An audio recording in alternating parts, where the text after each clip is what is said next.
are some of the obvious ones. Some of the unconscious reasons we might log into a person who's not choosing us or who's in some other way very unavailable to us.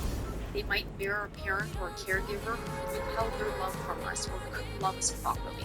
So now we try to earn from this new person whatever we didn't get in the first place. Or they remind us of a little part of ourselves that we've disowned or that we put aside for ourselves. Maybe it's their confidence, maybe it's their air of mystery or their attachment.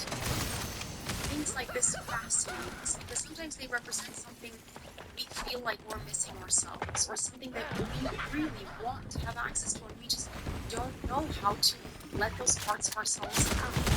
That's really powerful stuff. It's so alluring to have access to these things. They trigger our old abandonment mechanisms. We just cling to them hard, hoping that if we cling to them, it won't end in the same way it did when we were little, right? And then we can heal our wounds in that way.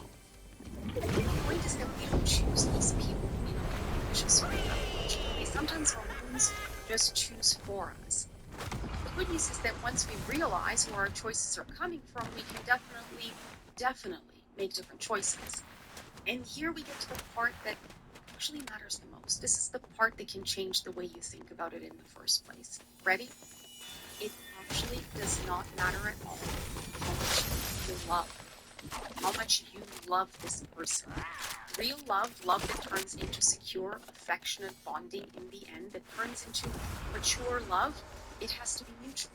If it's not mutual, if it's inconsistent, if it doesn't grow in safety and in stability, then it can't grow into a real relationship. At least not the kind of relationship that you'd actually want to sign up for, right? Because what it could turn into, if you let it, if you push it or you force it, is a very unbalanced and very one-sided kind of relationship. And if that's what you're looking for, then, well, Limerence offers you real opportunity. But that's not what we're going for in general, right? So what you're feeling, it could be called longing, and then it's up. It could even be a projection of unmet needs, but that doesn't mean that it's the kind of love that you're.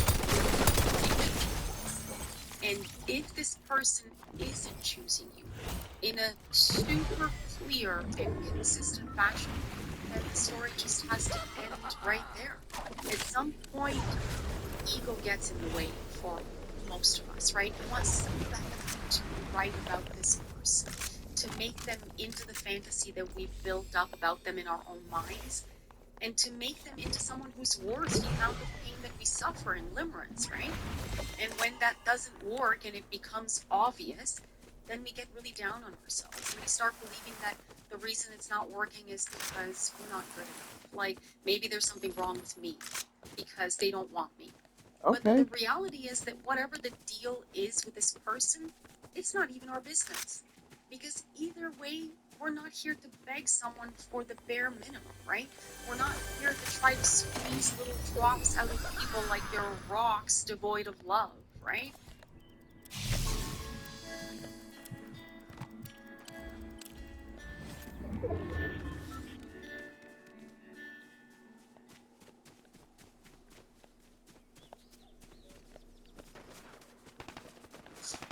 Ready to build something awesome this summer? Welcome to University of the United States. I'll talk to high-tech robot kit and dive into the world of robotics and coding, powered by our Credo. From screen sensors to writing real code, you'll learn essential STEM skills while bringing your robot to life. Learn programming and robotics principles with inspiration for $5. That's who you're Big robot and the best part, you can share your own home together.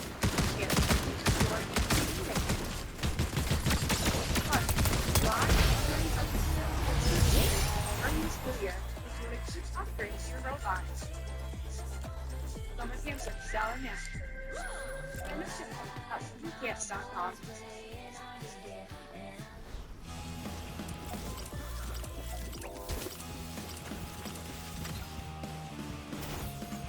Because then what happens? You're not really in love. You're just in a dopamine chase. And you're chasing